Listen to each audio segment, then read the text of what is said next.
Hello, hello, hello. I hope that everyone is doing well. We are at the Memorial Cemetery here in my local area, and we're going to do some work.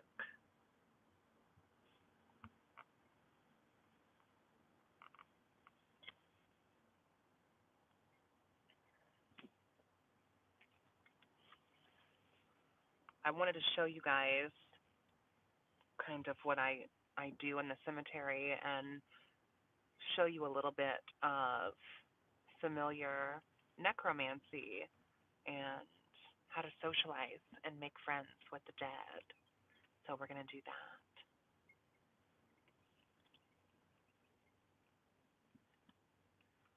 Okay, this looks like a good place to park.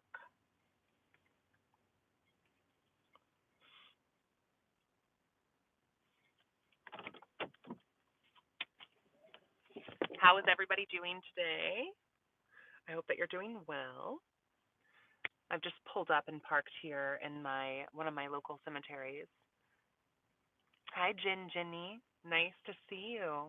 Thanks for joining. I just pulled up here in one of my local cemeteries. This is the Memorial Park Cemetery, which is less than 10 miles from my house. This is one of our few 24-hour cemeteries. Thank you so much, Jen. Thank you. A lot of our cemeteries around here close at like 5 o'clock, which I'm on Eastern Standard Time, so right now it's about 5:25 where I'm at. But a lot of them either close at 5 o'clock, close at 6 o'clock, or they will close at sunset. And most of our cemeteries have rather large gates, and they will physically close them off. So like you can get locked in a cemetery where I live if you're not careful. But this particular cemetery, Memorial Park, um, there's a lot of war veterans who are buried here. Um, so I don't know if that's the reason or not, but this particular park or cemetery park tends to be open 24/7. Like they don't really close the gate. And even if you look online, there's no closing time. They just say that they're open 24 hours. So I'm doing this from my phone, and I don't know how well this is going to work. I am going to try to like copy the link for this live so I can post it on social. Let me see how well this will. Okay, I don't think I can do it. Darn. Oh wait, maybe I can. Share, copy link. Okay, I'm back. I have that shared. Exactly, Jen. That's why I'm here. No, I have not gone. Excuse me. No, I have not gone to Whisper Estates. I will be going there in June.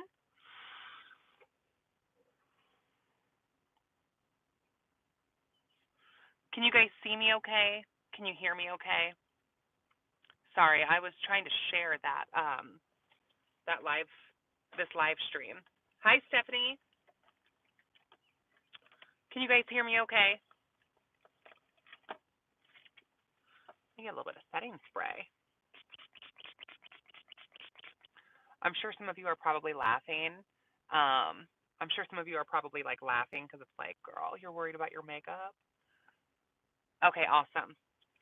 Yeah, sorry about that. I normally I go live from my phone, but I have like my computer, and I share my live stream in like multiple different groups, on like Facebook and everything. But because I'm in the field today, I can't do that. So I was doing that on my phone.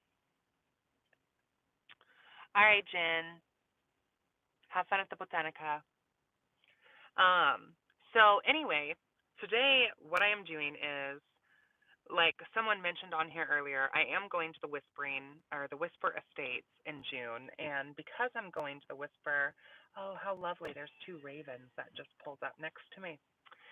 Because I'm going to the Whisper Estates, I would like to bring a spirit um, and befriend a spirit for this particular instance. Now, there are plenty of spirits, um, deities, whatever, that I already work with, but in this particular case, I would like to find a familiar spirit to take with me and to watch over me and the group who are going to the Whisper Estate.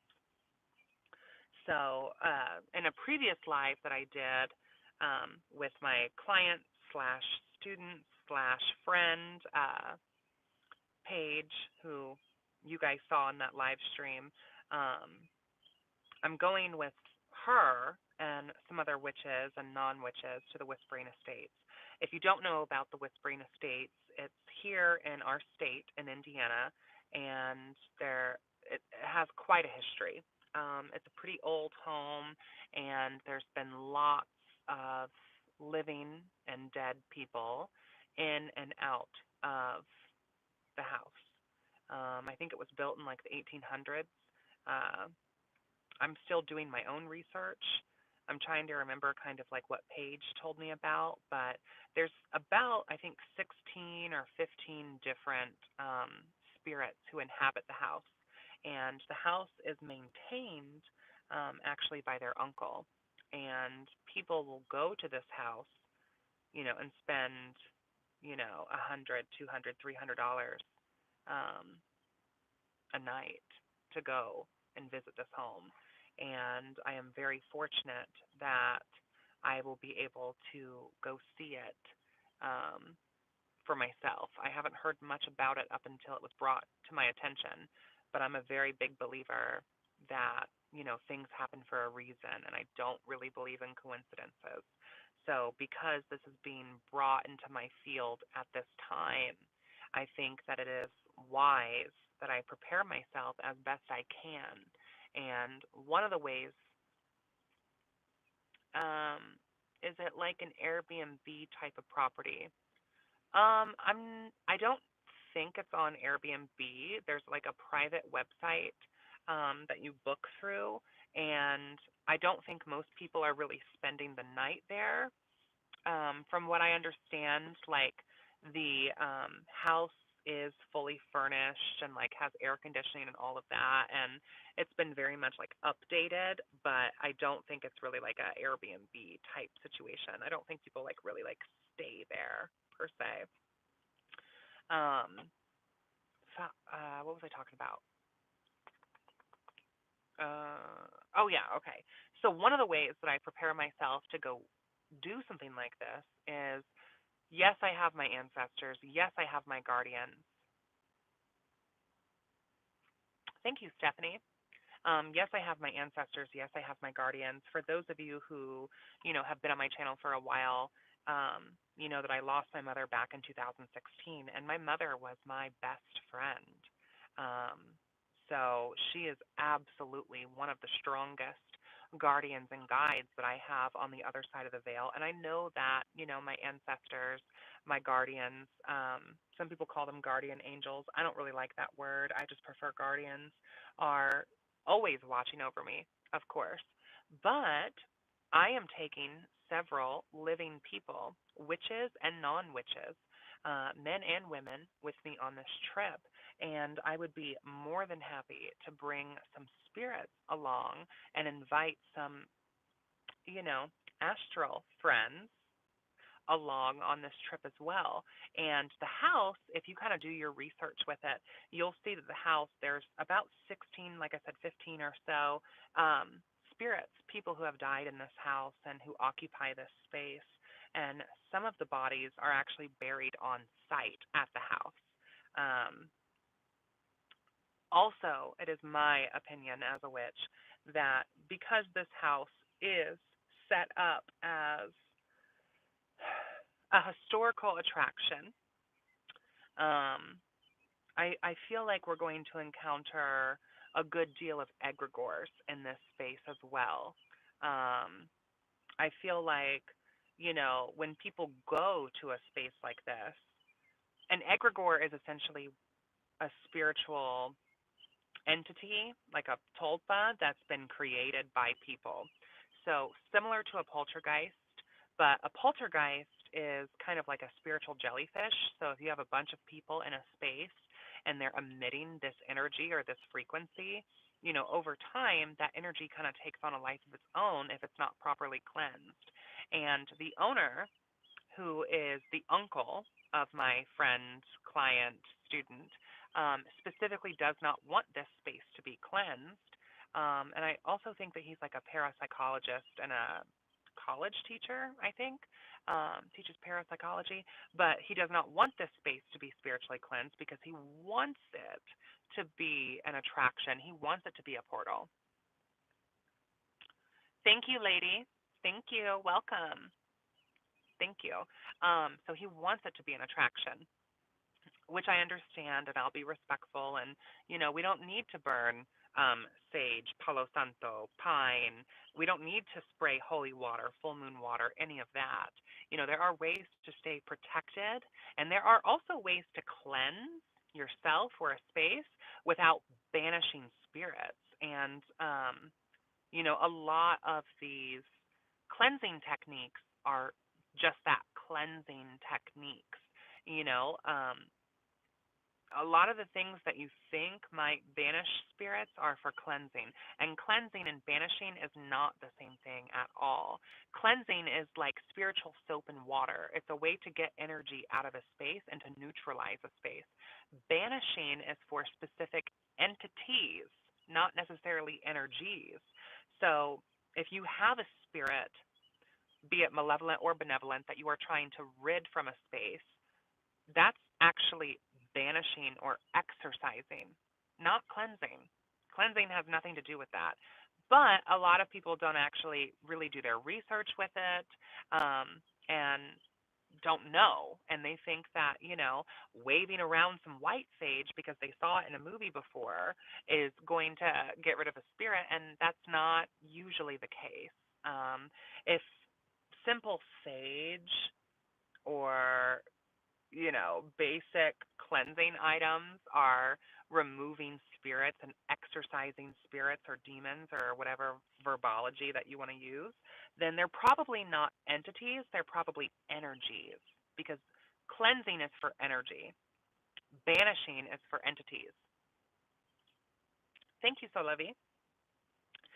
So that's my point, right? So you can cleanse yourself or this space, like we can cleanse and not banish any of the spirits that he wants to feel welcome there. And I want the spirits of this home to feel welcome there. I'm not trying to go into their house and evict them. That is not my intention. I was asked to go to this Whisper Estates because I am a witch and because I am a high priestess and because my friend who I did a live with before, is kind of new to the craft and has been before, but has not been with the eye of the witch.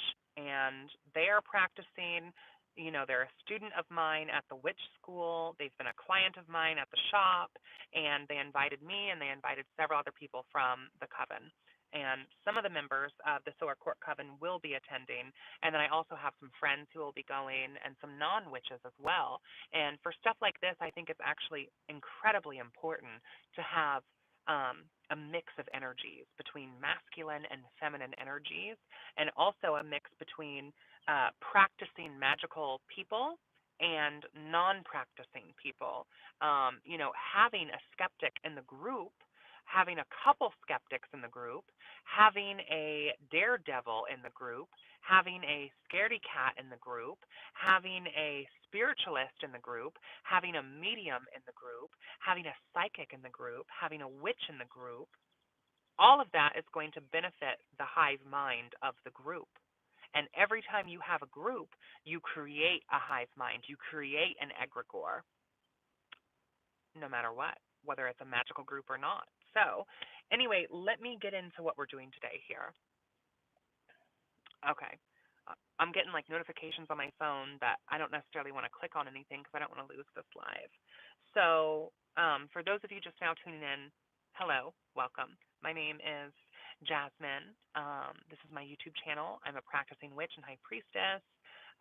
You can book services or sessions or whatever with me down below. I have a Patreon, whatever. You guys can see all the links. I am at one of my local cemeteries. Actually, I think this is a graveyard. No, I think it's. Uh, I know that the difference between cemetery and graveyard is I believe a cemetery is attached to a church or attached to a religious organization, and a graveyard is not. And I think that's why a graveyard is called grave, because it's not holy consecrated land that people are buried on. Correct me if I'm wrong. I'm sure someone will in the comments. But I'm at one of my local graveyards, which is 24 hours, because a lot of the graveyards where I live, they lock and close the gate at like 5 o'clock or at sunset. And I prefer to go to graveyards or cemeteries at night, of course, anytime during the witching hours. Or I like to go in the between time, which would be either at dusk or dawn, is when I prefer to go, because those times for me are liminal and sacred.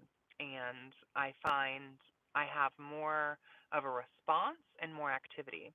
So, what I'm hoping to demonstrate to you all today is how I make necromantic allies. So, within necromancy, right? Necromancy sounds like a big dramatic word, but basically working with dead is what I consider to be necromancy. Necromancy, working with spirits, working with the dead. You know, if you're a medium, chances are you might have been practicing necromancy and not even have known it. If you're working with the deceased, the dead, and the damned, or gatekeepers of the afterlife, or the dead or the damned, then you are a necromancer, in my opinion, in my practice. So, when you come to a graveyard, there's a couple of things that you want to do. One, you want to come with respect, okay? Know that these are real people with real lives and real stories, and also real descendants, real descendants here in the flesh, okay? So you always want to be respectful. You always want to be respectful. You are coming into their home. This is their home. This is their holy ground. This is their bloodline's holy ground. So when you come into a graveyard, you always come with respect. Number two, you always want to cover your head. So you can do this by wearing a pashmina, a headscarf, a hat, a ball cap, a wig, whatever. But you want to cover your head. The reason why we cover our head sorry, I'm getting notifications on my phone. The reason why we cover our head is because your head is your crown, and your crown is very sensitive to different types of energies, entities, spirits. One, it is a way to show your respect, okay, regardless of you being masculine, feminine, male, female, non binary, whatever, you cover your head as a sign of respect, and you also cover your head as a way of protection. So one way that you can do this is a scarf, which is what I typically do. Now, I typically keep a scarf in my car pretty much at all times. One, for spiritual reasons, but also two, for practicality. If it's raining, honey, keeps your hair. You know what I'm saying? Keeps everything nice and clean. Keeps the iron out nice. Keeps that blowout nice. Okay? So, put a scarf on your head. Put a hat on your head. Put your hood up. Put on a wig. Um, put on a head wrap. Um, something. Something. Or put your hair up. Tie your hair up. Find a way that, makes sense for you, but you want to cover your head. Also, you might want to think about what you're going to bring to a graveyard or a cemetery and what your intention is. So, our intention today is to make friends. Our intention today is to see who might want to come to the Whisper Estates with me and my friends and serve as, you know, a powerful guardian on the other side who I can connect with and get to know, and they can watch our back. That's our intention for today. But whatever your intention might be, maybe you're looking for a grave of a prominent lawyer in your area for some legal matters or court cases. Maybe you're looking for the grave of a prominent doctor because you've got some health issues. Maybe you're looking for the grave of a serial killer because you've got some other type of work to do. I mean, that's your business, babe. Okay? So think about what you might want to bring. What I have brought is, of course, we have Florida water. That's in here. I have some tarot cards. Okay, these are the universal, which I plan on doing a review of these probably on Patreon. I'm not sure when I'll have a chance to do that, but that's happening. And then I have this bag here. This says regret nothing, and my sister gave me this bag. Here is some full moon water, specifically from the Taurus full moon. And then this bag is filled with rice. And this will be used as an offering. Rice, especially within Sergir, is a very common offering. And it's not necessarily like, you're not like feeding the dead rice. It's a way to respect the dead, and it's a way to feed them energy.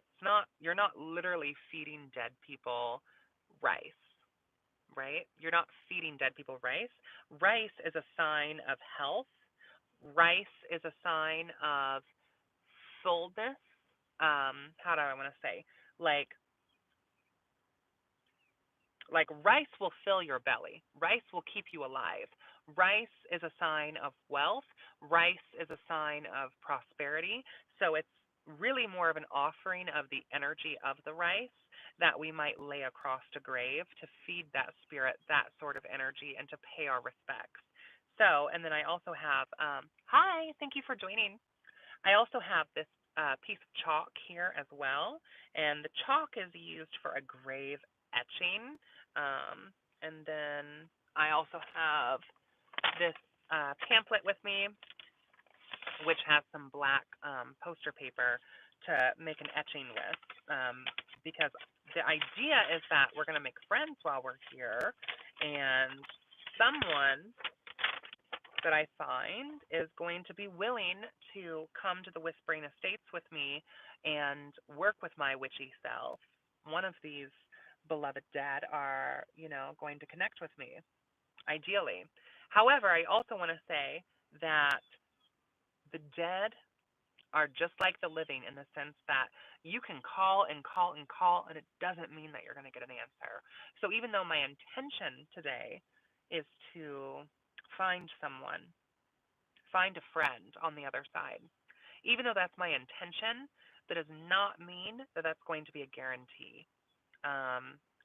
There are ways, of course, to command spirits, but that's not really what I'm interested in today. I am not seeking to bend the free will of any of these beloved dead. I am seeking to find a companion. Awesome, lady. Well, maybe try some of this out and see what you think. This is a really great way to work with astral companions on the other side. The last thing that I have that you might want to consider is you're going to want to bring some pennies with you. Really, you can use any type of change, whether it is American currency or not, but I prefer to use American pennies because they have copper in them. So I prefer pennies over dimes or nickels or quarters because pennies are, because of their copper compounds, they kind of electrify that current much more rapidly, and we're going to be using these pennies.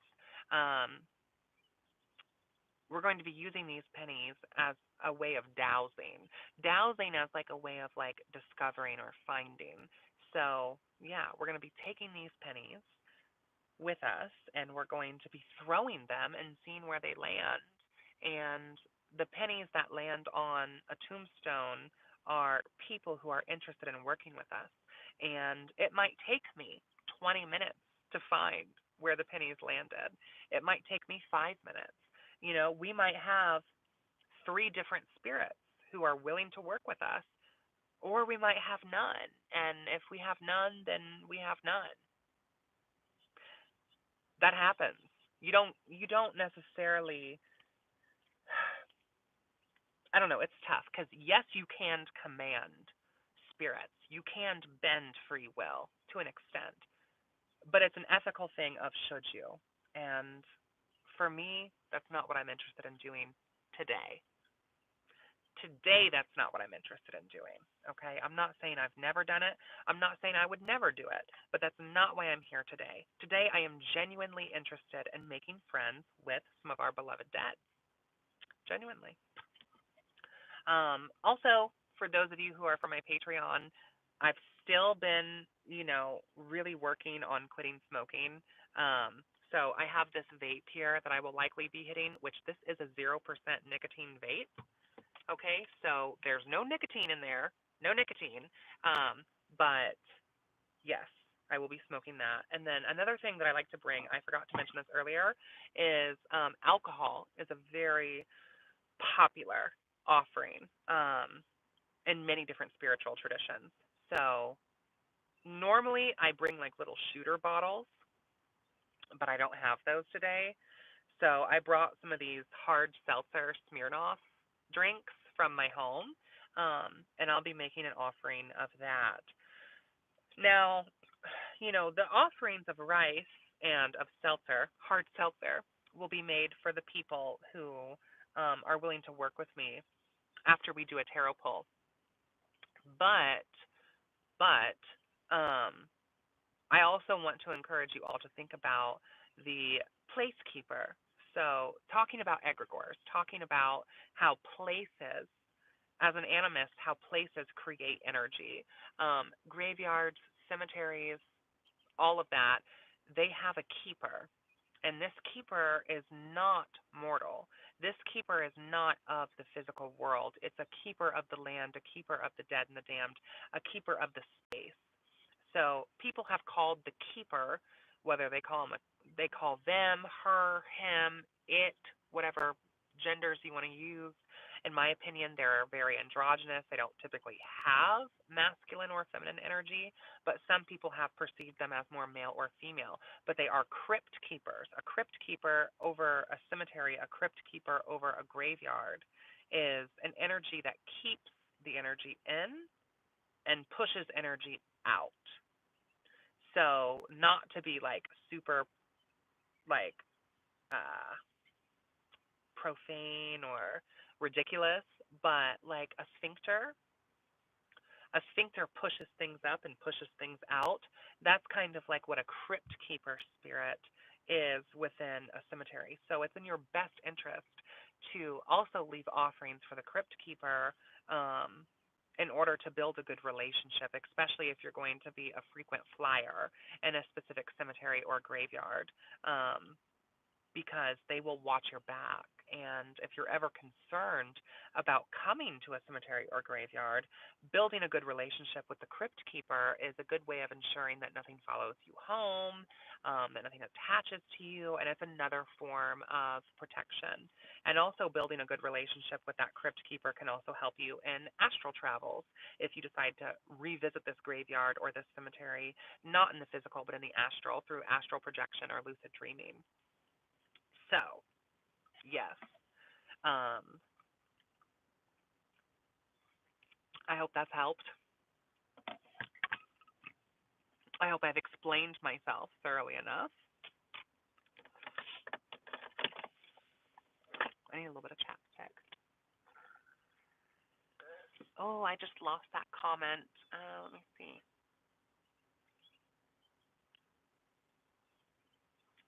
Where? Hi, Trash Stash. Thank you, Adelia. Where in? What does that say? Where in a burial space do you find the crypt keeper? Okay, that's a good question. So the crypt keeper is what I call the spirit, the entity, but people have given crypt keepers many different names. A crypt keeper is basically like the entity that protects the space of a cemetery or a graveyard.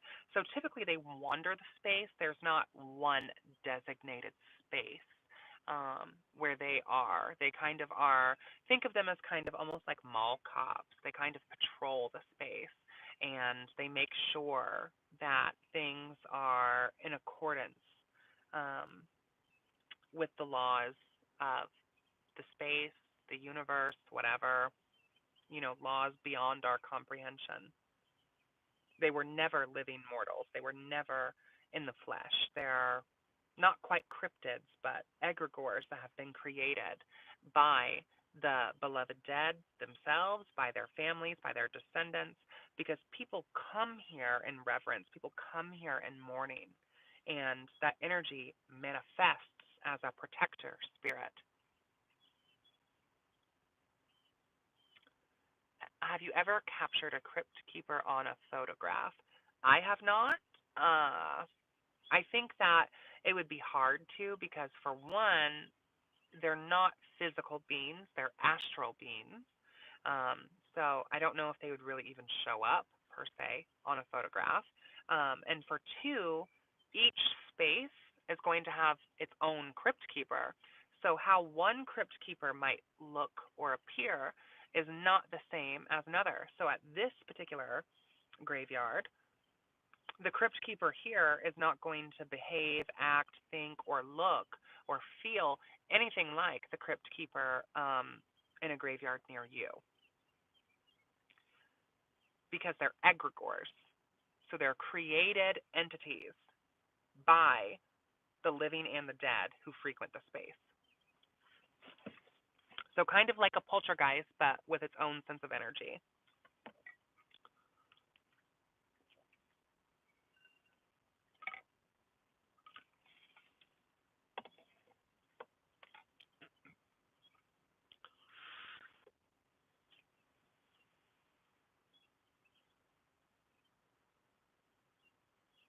Yes, cornmeal. Is it common for crypt keepers to look like grim reapers? Possibly. I'm not really particularly sure. I've never heard. I got some Red Bull here. I've never heard of a crypt keeper looking like a grim reaper, but there's really no laws saying that they couldn't. Anytime I have ever seen a crypt keeper, it has always been um, very natural, very, I don't want to say normal because what actually even is normal? You're welcome, Stephanie. I'm glad that you're enjoying it. I'm going to be on here for a bit longer, so yeah, make sure to give this video a like, share this video. I don't know. YouTube's been weird with me lately with the algorithm. So if you're watching this video and you like this video, a like would really help out. You know, give this video a like and subscribe to my channel if you would like to see more down home occult content or more stuff here. So yeah. Anyway, let's get in here and let's get to work. Okay? You want to? You want to? Shall we? Do you guys like my cup? It says, "Leave me alone." Okay.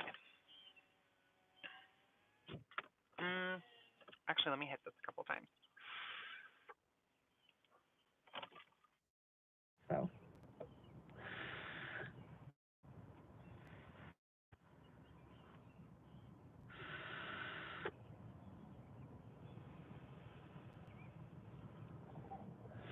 Tobacco is a very common, popular offering as well.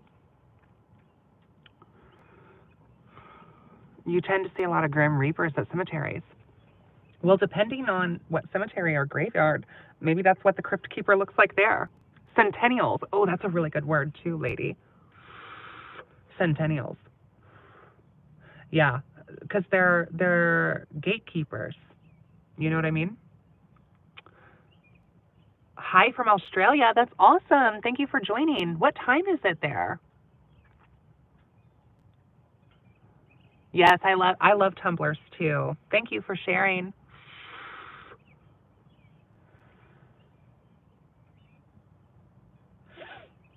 It is a little bit sad because here at this particular graveyard, I can tell that the groundskeeper, the physical earthly groundskeeper, needs to do a little bit of maintenance. The grass is a little bit high, and also it's very interesting that where I'm parked at, I've seen multiple ravens, and there's also a slew of rose petals. Nice to be here from the UK. How awesome. I hate how these comments... Oh, England! Oh my gosh, you guys, this is so cool how we're connecting. It's almost May Day Beltane as with Halloween Sow in the Veil of Pen. Absolutely. Absolutely.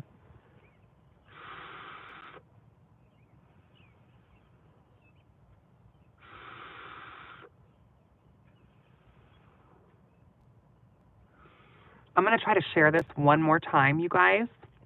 I'm going to try to share this. So when I share this, the video might kind of cut out a little bit, but I will be right back. Okay, I'm back. Hi, Courtney. So good to see you.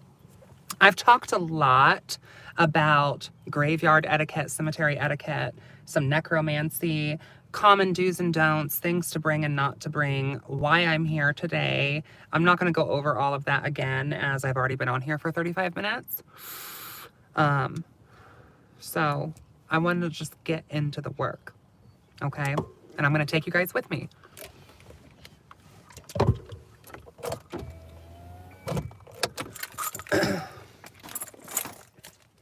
So first I'm going to put some...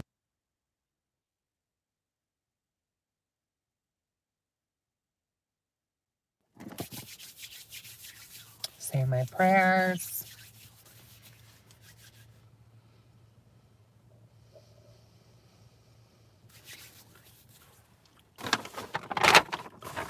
I'm going to get all of my stuff here, ready to go.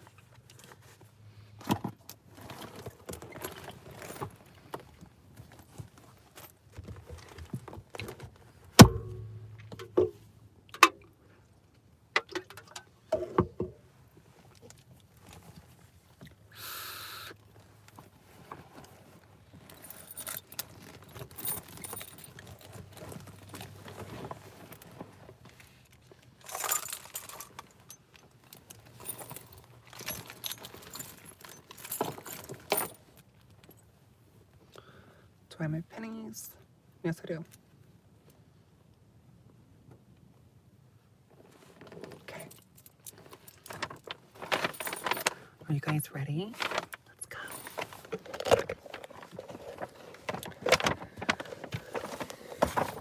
This,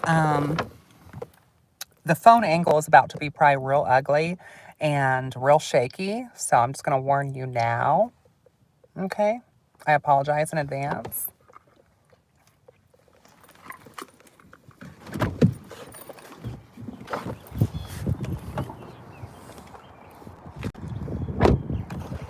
Let me see if I can flip this. So here's where I am.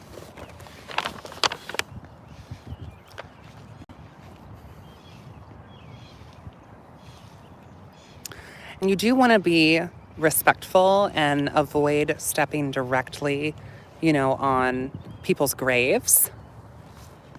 So, walk in between the graves, not directly on top.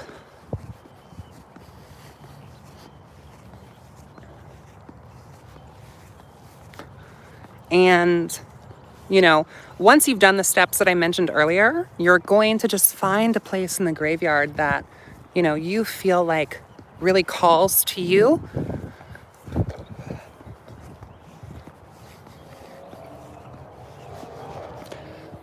You can see that the grounds have not been very well maintained here. Look at how tall this grass is. It's a bit sad. I really like this tree over here. That's where I kind of feel pulled towards. I'm sorry if the camera is very shaky. I'm just recording from my phone and doing my best here. Oh, that's pretty.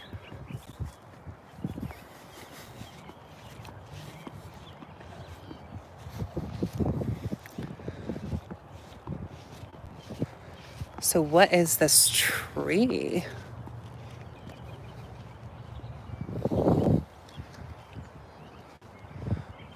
Norma E. Keller. Okay, so this tree is also a burial space, which is interesting because I felt very called to this particular tree. So I'm definitely going to keep that in mind. I'm not sure how much of this I will be able to record. I've not done something like this before, so we'll see. I won't be able to see the chat for a little bit either. So let me get myself set up here. So I have these pennies, okay? And what we're going to do is we're going to ask the spirits of the dead to communicate with us. That we're going to seek them out. We're going to seek out their guidance and their wisdom. And we're going to say an incantation. And you can say it with me if you'd like. And you can join me. And once we do that, we're going to throw our pennies into the cemetery. And we're going to see where the pennies have landed. And if any of the pennies have landed on any of the tombstones, then we're going to communicate with those spirits and see if we would be a good connection.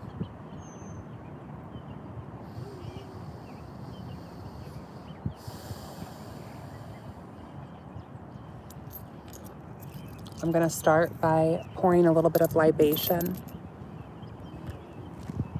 as just a general offering to the gatekeeper.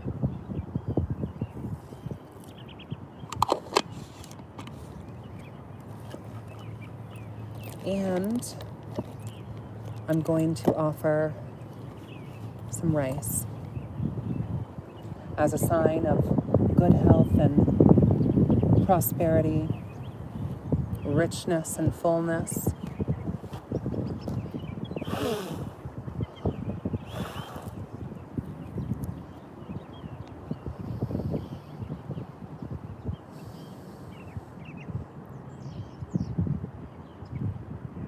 Spirits of the dead, move among us.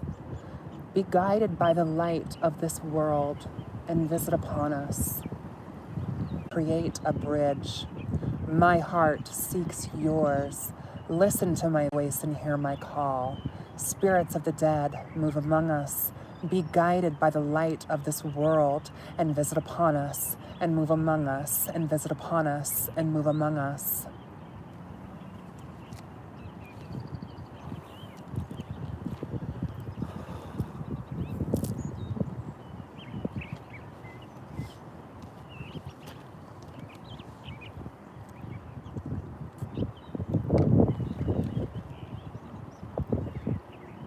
I can't explain to you the witchy, tingly sensation that I get when doing this invocation here or at any cemetery.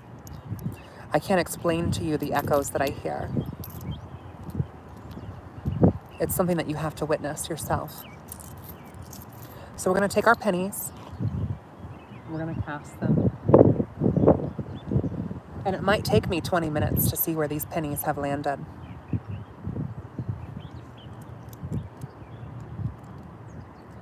So I'll be back.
Okay.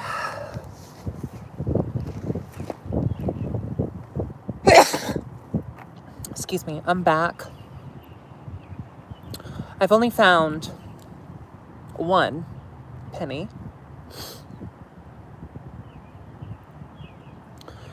I've only found one penny. So how I take that is either I'm not looking hard enough for the other pennies, or there's no one else but this one. So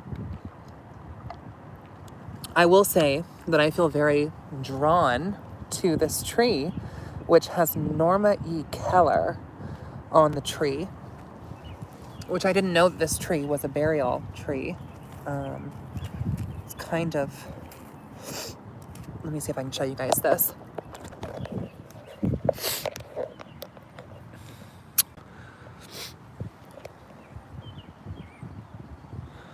So I did not know that this tree was a burial tree. I just came here because I thought this would be a good place to set my stuff down. So I will definitely take that as a sign to talk with Norma.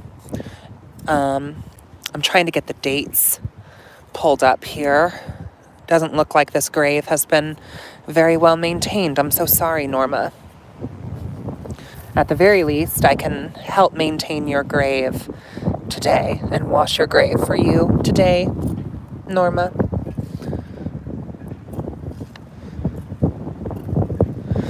So it looks like 1897 to 1919. So how old was she? Can any of you do that math? 1887 to 1919? It's not very old, right? It's not very old at all, Norma. Okay. Someone do that math for me. 1897 to 1919.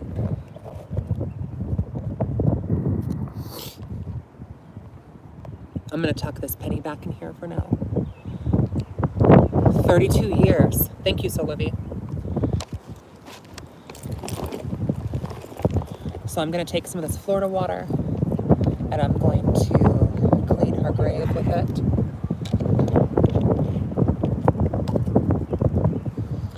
So I pour some over the tombstone and I rub it. And cleanse this tombstone and clean this tombstone. Because it's quite evident that no one has cleaned this grave in a while.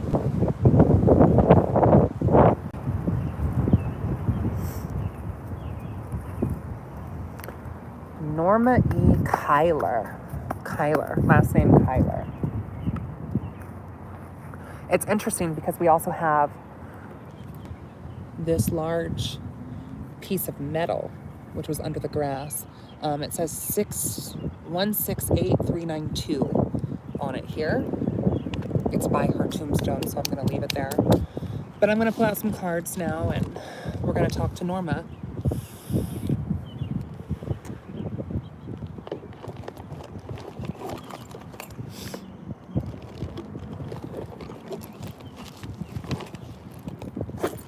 I'm going to leave her an offering to thank her. She did pull me and guide me to this tree. If you've been here since the beginning of the live, then you would know that.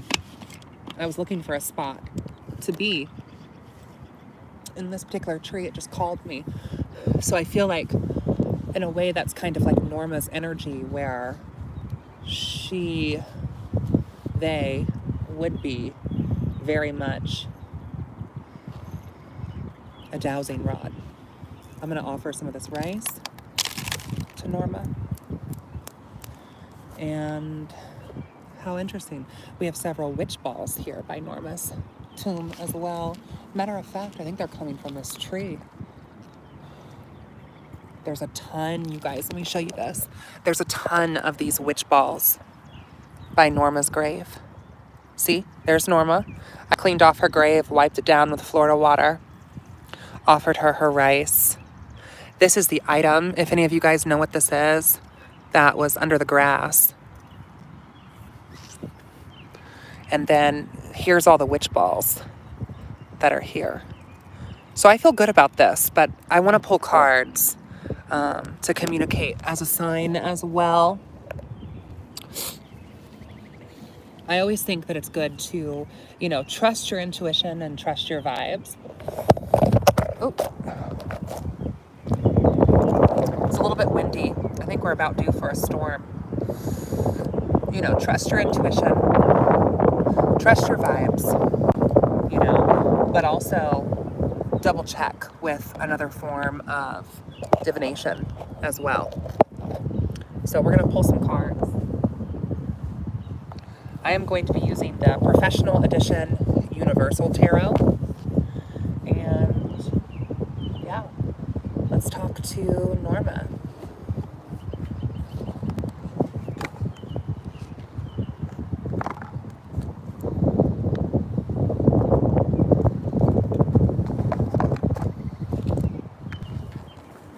I love these cards, especially for reading for clients online because they're nice and big so you can see them very easily.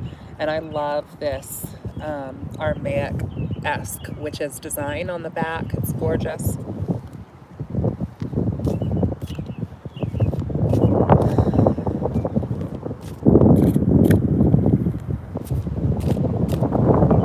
So when we're asking yes or no questions with tarot, the cups are yes, the swords are no. The pentacles are maybe yes, but it would require some work or some offering or some hard work or some labor. And wands are maybe not, but if you light a fire under your ass or do some craft, you might be able to change it. Hi, Mary.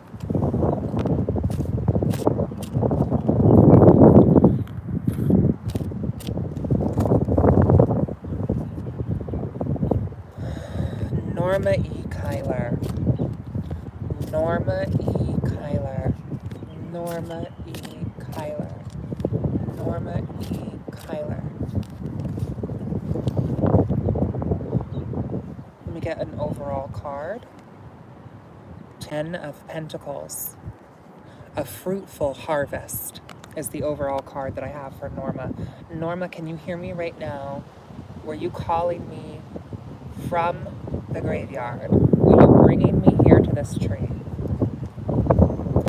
9 of Pentacles. The reaping, the process of the harvest. Norma knew and could feel me here and brought me to this tree. It made me feel safe and secure at this tree. Because I don't typically like to unload my witch bag on top of a grave.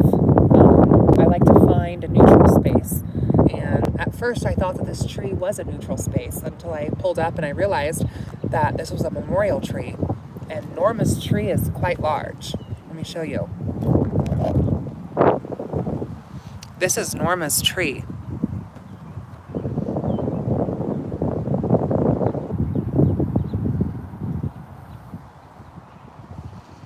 See that? And here's my car. So I came from my car here, this way, and I felt a strong pull, a strong pull, a strong call to this tree for Norma E. And the summary of us working together is this 10 of Pentacles. So it would be quite beneficial. Norma, I think she's got a sense of humor. She's pulling cards now herself. Okay, let me see what Norma's saying. Sorry, guys. Had to go collect some cards. I'm sorry I can't read your comments right now. I promise that I will in a minute. Okay, so we have an abundant harvest with Norma, and we have the 9 of Pentacles for if she pulled me here, and she did. And then other things that she wants to say, because I haven't asked her anything, but these cards flew out. As you can see, we have a storm brewing, which is lovely. I love this weather. We have an 8 of Cups. An 8 of Cups. So emotional release, an emotional commitment, an emotional connection, And we have a King of Cups. So this is a masculine, emotional person. So I'm not sure if this King of Cups is Norma, or based off of Norma's birth and death date, I mean, does she have a connection to this house? Because the house was built in the 1800s and she was born... Yeah, Norma wants to do tarot readings too, right? She was born in 1897 and died in 1913. So, I mean, let me ask. Norma, are you the King of Cups? Are you the King of Cups? Are you revealing yourself to me as the King of Cups? Okay, 8 of Pentacles. So she is the King of Cups. So she has masculine energy. And they're very emotional. And with this 8 of Cups here, I feel like they're wanting to make a commitment, because an 8, if you turn it on its side, looks like an infinity symbol. So we're being committed to our emotions. And it's also about emotional release and leaving the past behind us. Now, Norma, do you have any connection to this home whatsoever? Norma, jeez. We are chatty here. Norma, do you have any connection to this home? Do you know that I'm going to the Whispering Estates? Are you connected to the Whispering Estates? Okay, a Knight of Swords, so that's a person. Okay, the Star, so hopefulness. Okay, 6 of Swords, so you are not in any way, Norma, connected to the Whisper Estates, is that correct? 2 of Swords, no, that's not correct. Did you know someone who lived at the Whisper Estates? The Lover's card, the Knight of Cups, 7 of Pentacles. Norma, did you have a lover? Did you have a lover at the Whisper Estates who you would like to reconnect with, Norma? Is there someone in this home? Is there a spirit in this home that you would like to connect with? Would you like me to take you to the Whisper Estates, Norma? Norma, I am seeking friends and counsel to come with me. I am bringing friends from this world, and I would like to bring friends from the other world with me, Norma.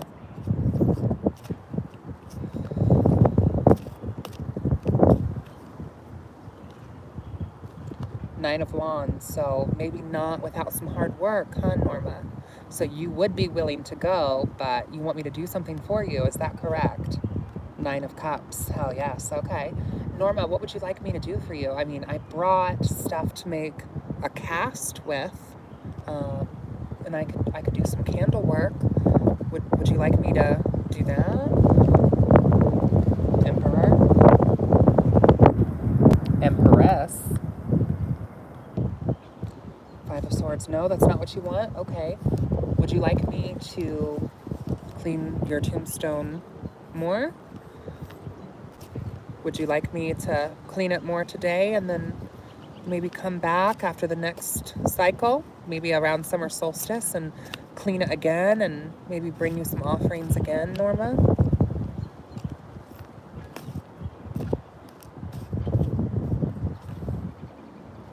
Queen of Cups reversed. Interesting. King of Wands upright. Okay, a lot of people. No, that's not what you want either, Norma? Okay. You don't want your tombstone clean. You don't want me to do candle work for you. What do you want from me then, Norma?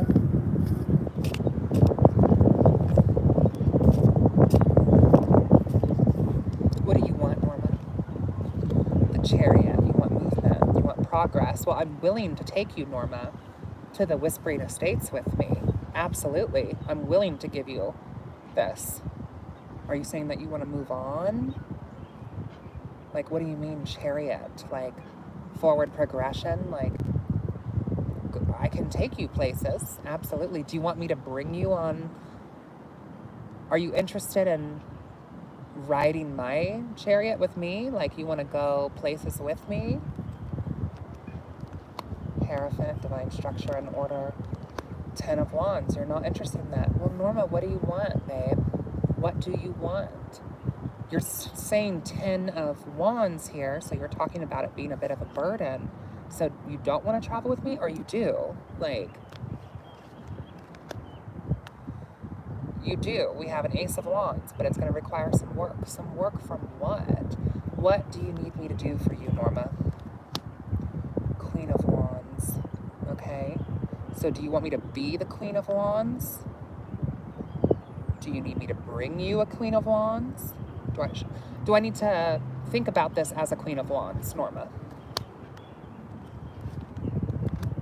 Get a lot of the same cards. No, it's not that. So do I need to bring a Queen of Wands here to talk to you? No, it's not that. Norma, I don't know what you want, darling. I do not know what you want. You pulled me here, Norma. You pulled me here. You asked for me to come here. For what? I am looking for counsel and guidance when we go to the Whisper Estates. I'm under the impression that you are looking to help with that. But from what the cards have said now, what you're looking for is the Chariot, and you're looking to move. Like, is it just that you want to move on? You want to leave this place? Like, you want to reincarnate? Like, is that really what you want? It's not necessarily about literal movement, but spiritual movement. Is that what it is? No, Five of Wands, bit of a struggle. So it's not that either, necessarily, then, Norma. So do you want to come to the Whispering Estates with me and my coven and my friends? Are you interested in that at all?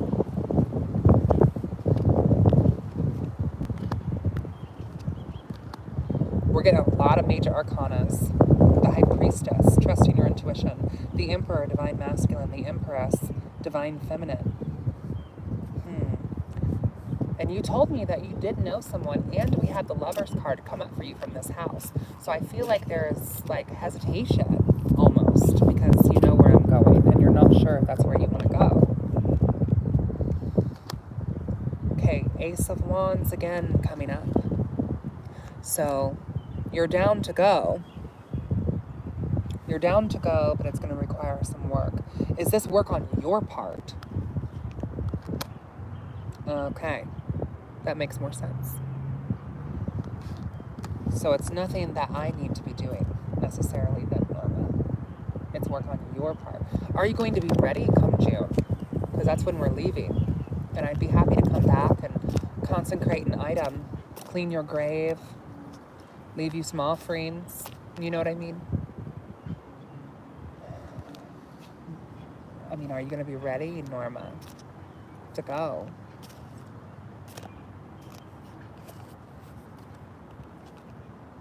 The Fool, starting a new adventure. They're going to be ready. You're going to be ready, Norma. You just need me to come back before. Okay. Well, I have one other friend to talk to, Norma. And then...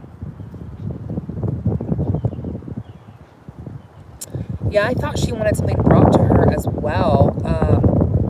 But from what I got from the RWS cards, it was more like Norma was saying there was work that Norma needed to do. You know, I've offered to bring her a Queen of Wands, to be a Queen of Wands, to clean off her grave. And she was like, no, that's not it, that's not it, that's not it. Yes, so Livy, Norma, when I was pulling about the house, the cards that came up, if you missed it, were like the Lover's card and like the Ace of Cups. So like, you know, I was asking if they knew someone in that house, and that's what I got, was the Lover's card. So it's interesting because, I mean, timeline wise, their death and birthday fits to the date of the houses. So it'll be interesting to talk to my friend and see, you know, what we can explore about any sort of relation between Norma E. Kyler. Hey, Hale, I'm at the Memorial Cemetery on the east side off of Washington Street. If you want to meet me here, you can. Hale's one of my coven folk. Maybe the crypt keeper can help. That's a good idea, so Livy. Or, Hale, you're welcome to meet me at my house as well. We can order pizza or something if you don't want to come to the cemetery. I'm doing some work for the Whisper Estates. So there's one other person that we're going to talk to. Yeah, the Queen of Cups flew out too. Actually, I think it was a King of Cups, not the Queen. Because I was like, is this King of Cups like a person, or is this you? And Norma was like, I'm the King of Cups. She does have a lot of memories. She does. Look how beautiful this sky is. I just love the calm before the storm. I love it. Okay, we're going to pack some of this up, and we're going to go to the only grave that I got a penny from. Yes, we wish you well, Norma, and we will definitely take what you said into consideration. Thank you very much. I did clean off her grave.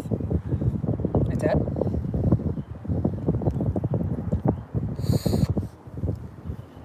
I'll leave you a little bit more rice, Norma. I'll give you all a second to say your goodbyes if you would like to say goodbye to Norma. Norma does need to think things through.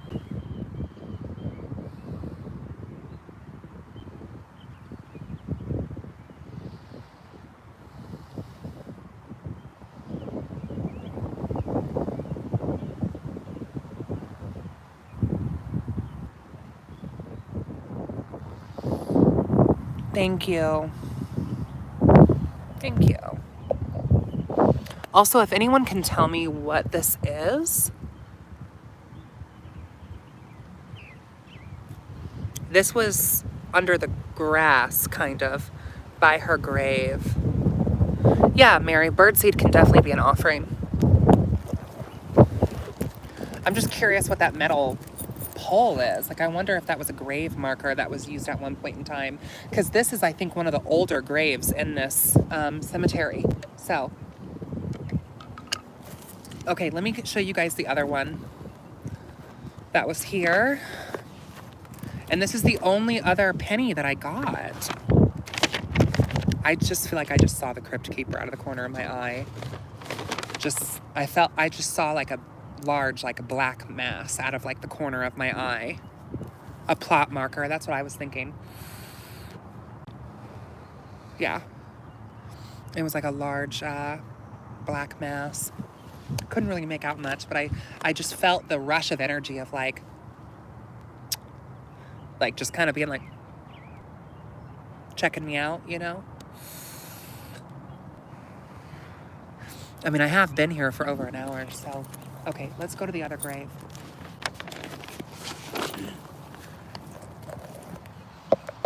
Okay, we will come back for Norma. So the other penny landed over here. And I'm not entirely sure about this, but you guys can explore this with me. So the other penny, the only other penny that I collected, I tucked it in my, here we go. The only other penny landed over here. Let me show you. So, Lula Roberts.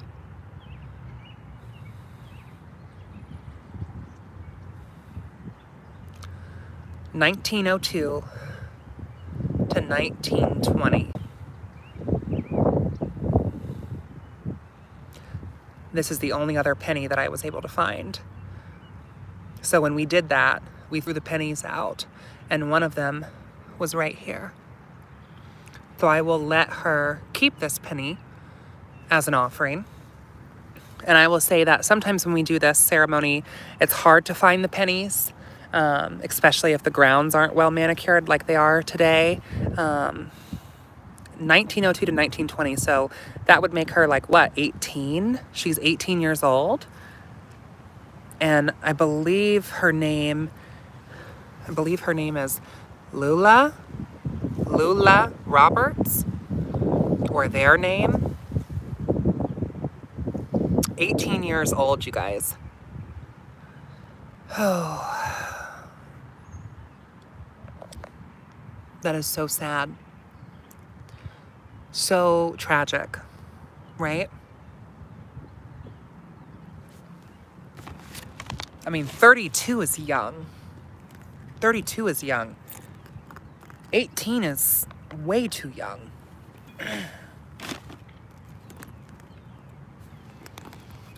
All right, I'm gonna set you guys up here on my purse. This is Norma's tree, by the way, right there, if you guys wanna see that again. And this is a memorial tree, and her grave is right over there. So,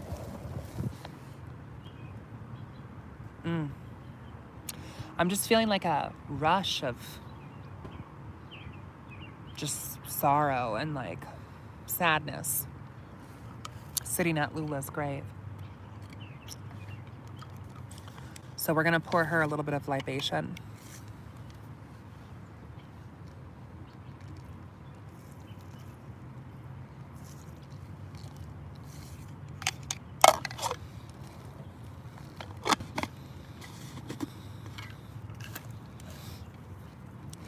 And we're gonna give her some of this rice. I mean, I could be like I have a sibling who's around her age. Like, she could be like, I mean, that's like a baby sister to me. I have a sibling who's your age, Lula. And it makes me sad to think of them not being here. And how heartbroken any of your siblings or family would be. Oh, and there's some violets growing by Lula's grave here. Beautiful. I had a really good friend in high school pass at 19. Spanish flu was around that time, yeah.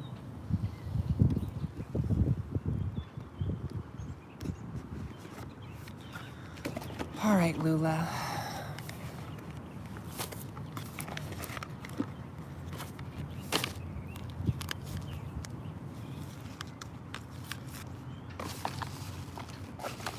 It's interesting too because her grave is really not far at all from Norma's grave. That's Norma's tree, like I showed you guys earlier. All right, Lula, give me a card. We are here, we are listening. Give me a card to give me a bird's eye view. Give me a summary. Give me a message. Give me a vision, Lula.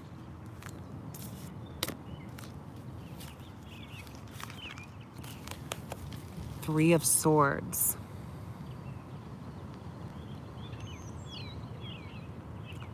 Three of Swords, so heartbreak, betrayal.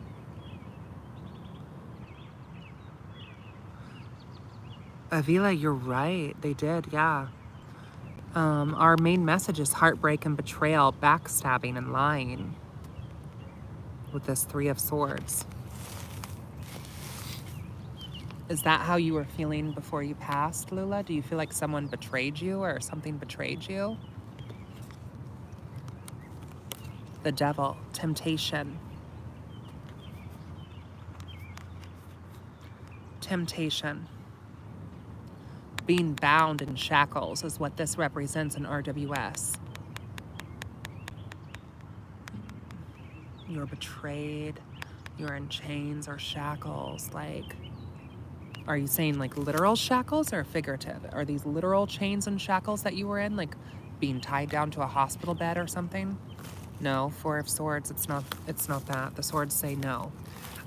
So mental chains and shackles. Is this like a mental health thing, Lula? The Moon. Five of Pentacles.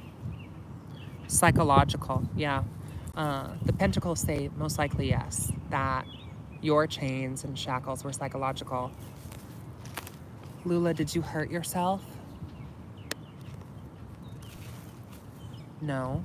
Four of Wands, most likely not. Did someone hurt you? The Strength card.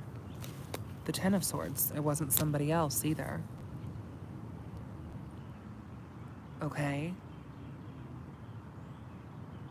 So what do you need me to know, Lula? Let me get to that. What do you need me to know right now?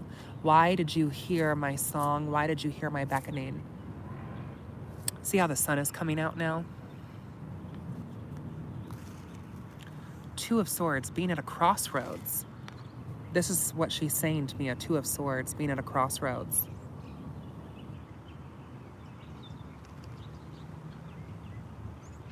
Being at a crossroads. I am at a crossroads, Lula. I'm going to the Whisper Estate. I've been asked to go by a good friend. And I'm bringing witches and non-witches alike. And I would like to bring some people with me. And maybe you heard me talking to Norma, or maybe you heard me talking to my friends, and maybe you know that that's what I'm trying to do, you know? Are you trying to also go to the Whisper Estates? Five of Wands. You want something, Lula. What do you want? What do you want from me, Lula? Not without some work. A Five of Swords. Like, okay, the Five of Swords card usually depicts, you know, you've lost the battle, but the war's not over. It's time for you to pick yourself back up again. Are you telling that to me? Are you telling me to pick my swords back up again? Justice, the scales being in our favor, upright. King of Pentacles. Well, you're telling me about a lot of people here, Norma, not really answering my question. We have the Queen of Pentacles, the Knight of Pentacles, and yes, okay, the Six of Cups. So yes, you're telling me that there's a battle and to pick our swords up. Is this in regards to the house? Do you feel like we're going to have a struggle or a battle in this house? But with the Justice card upright, the odds are in our favor. Seven of Pentacles, most likely yes. So these people then, Lula, are people in the house. A King of Pentacles,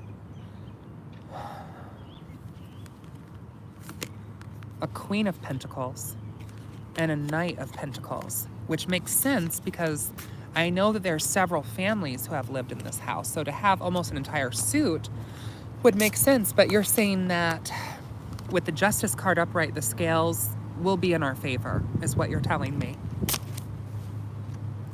And that you are willing to help. And this Six of Cups confirms that, Lula. And this is also about nostalgia and childhood. And you're so young. Lula, did you pass from illness? Did you pass from a physical ailment or an illness?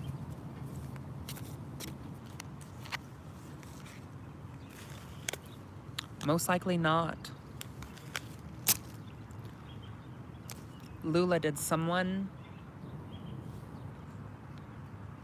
You know what I'm saying, Lula? No. Was it yourself? Three of Cups here. And earlier, Lula, the main message was the Three of Swords about betrayal. And this Three of Cups is about friendship, and it's normally quite a happy card. But with RWS, if we're asking for yes or no questions, a cup signifies yes. A very strong yes. And if when I asked Lula if they ended it, we got a yes.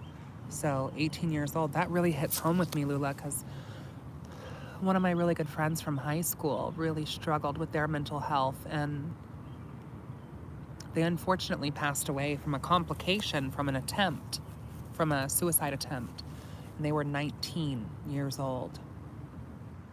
And they didn't think that they would live past 16.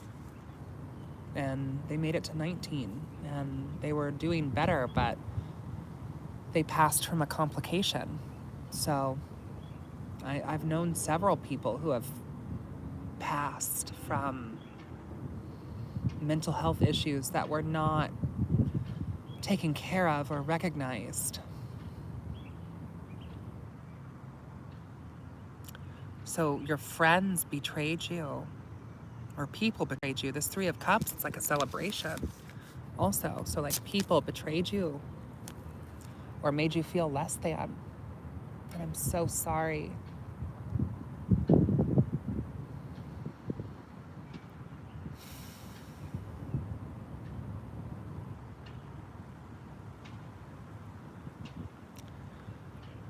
It's like I can feel her right here with me. And Lula, like I said, like I have a little sibling who's your age. Like, fuck. Very totally different energy. This energy is much stronger. I won't say stronger, I'm gonna say heavier and sad.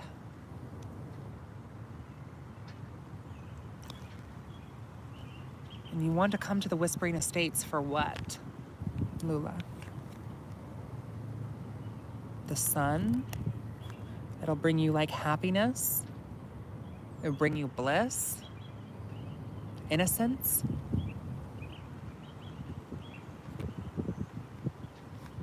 Okay.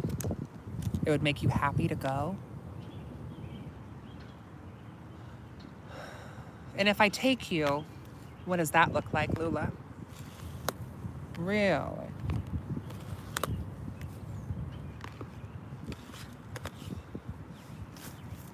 Mixed bag. 9 of Swords, Lula. If I take you, you're going to give me sleeplessness, or you're going to be affecting my mind or my dreams, or I'm going to be experiencing some anxiety from you. I have been having some really vivid, weird dreams lately.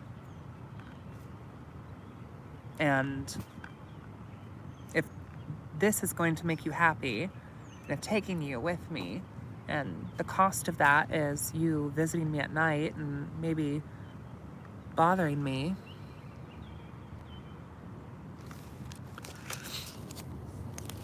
also we have the World, so fulfillment, feeling fulfilled, feeling whole, feeling at peace and thankful. And then we have this Page of Cups, which I very much, pages are people. This is a royal arcana. I very much feel like Lula is saying this is her as a Page of Cups, because we are such a youthful spirit.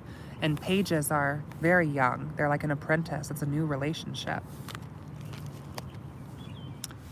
Let me ask, Lula, do you know anyone at the estates? Do you know anyone? Are you expecting to visit anyone while you're there? Okay, King of Swords. That's a person. Okay, 4 of Pentacles, so yes. Interesting. Okay, 4 of Pentacles. We're talking about physical health and wealth and stability. And in RWS, when we're asking yes or no questions, Pentacles suggests most likely yes, but it might require some work, like some hard work, some money, some resources. And the person that she knows would be a King of Swords. So is this a father? Is this a stepfather, an uncle, a brother? 7 of Swords, taking on more than you can handle, and swords mean no. So, are you not directly related to someone from the house? Yes. 2 of Pentacles, most likely yes. We're not directly related. So it's someone that you know who's a King of Swords. Someone that you know at the house who's a King of Swords. Is this in any correlation to the lovers who I was talking to and I was talking to Norma? Is this in any correlation there?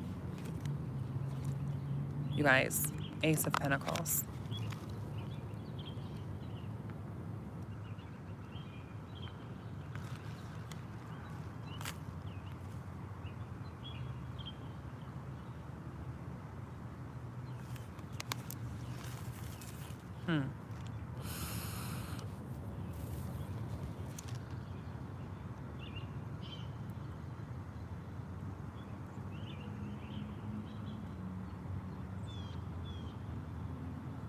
Okay.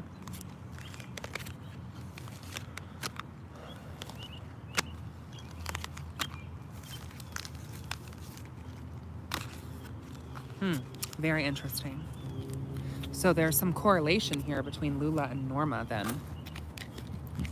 And this King of Swords, who for Norma, we pulled up with the lovers. So, and it's not someone who Norma's related to. And for Lula,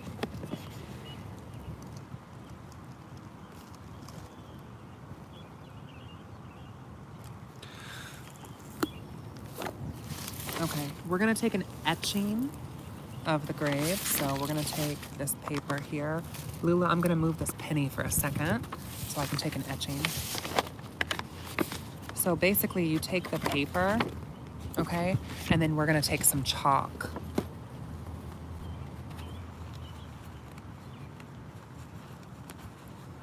And once you have an etching, you can then use it in some spell work. This is the professional edition Universal Tarot.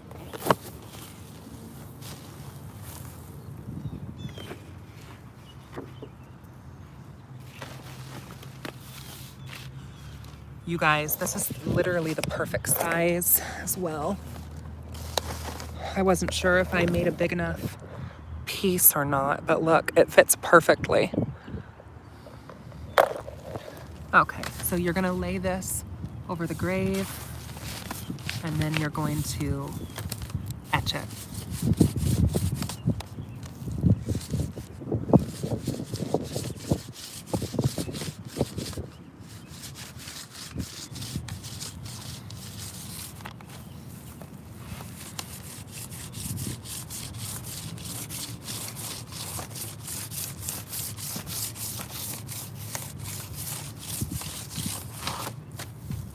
And then you can read the etching as well.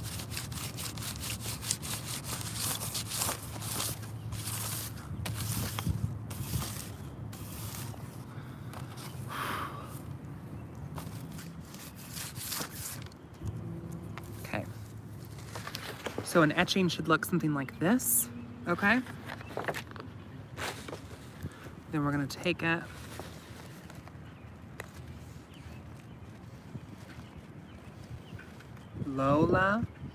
Lula Roberts.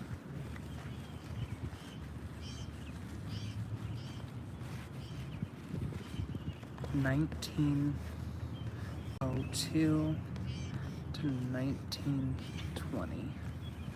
Okay.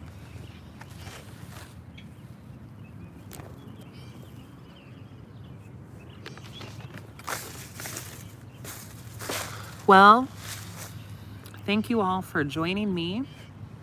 I hope that this has been educational and insightful.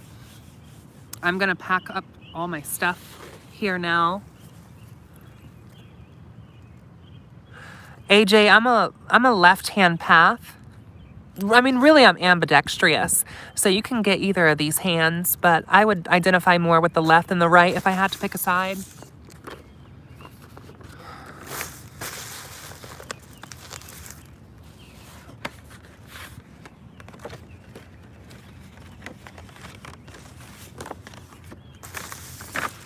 So I'm going to use this for some spell work and some divination, which I might make some content about that over on my Patreon. We'll see. But yeah, I'm going to get off of here, and I'm going to spend some time here now alone, take some photos of these graves, do a little bit of research. If either of you... I would find it interesting about how Norma and Lula would work with you or not. Yeah, I think that'd be interesting too. You know, I think Lula is just kind of looking for the adventure of it all, because we pulled the Sun card for her, and Norma's looking for a Chariot. Norma's looking for, so Lula Roberts, 1902 to 1920, Indianapolis, Indiana, if you guys want to do any research about her online. And then Norma, let me give you her information, because if you guys find any information about these people and can send it my way, that would be wonderful. Norma E. Kyler, 1997 to 1919. 18, what is that? Not 1997, 1897 to 1919. So 1919, so like Norma passed the year before Lola did. I'll point the camera back at Lola, so if you guys want to say goodbye. You found her family. The longest living sibling was a death in 1975. 1975, no way. Can you send me the article or the link that you got that information from, please?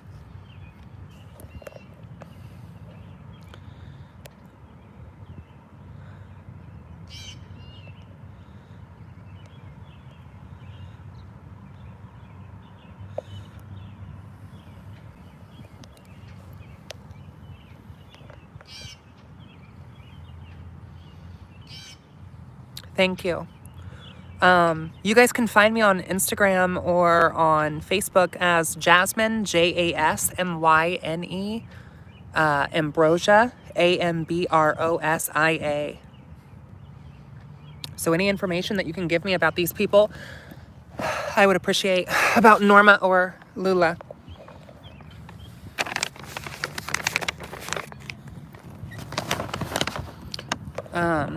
Anyway, I'm going to get off of here now, you guys, and I'm going to spend some time here in the cemetery by myself, you know, pay my respects to the crypt keeper and take some photographs of the graves and documentation. Maybe I'll go live later today. Maybe I won't. I don't know. It's been a long day, so I most likely won't. But thank you all for joining, and until next time, blessed be.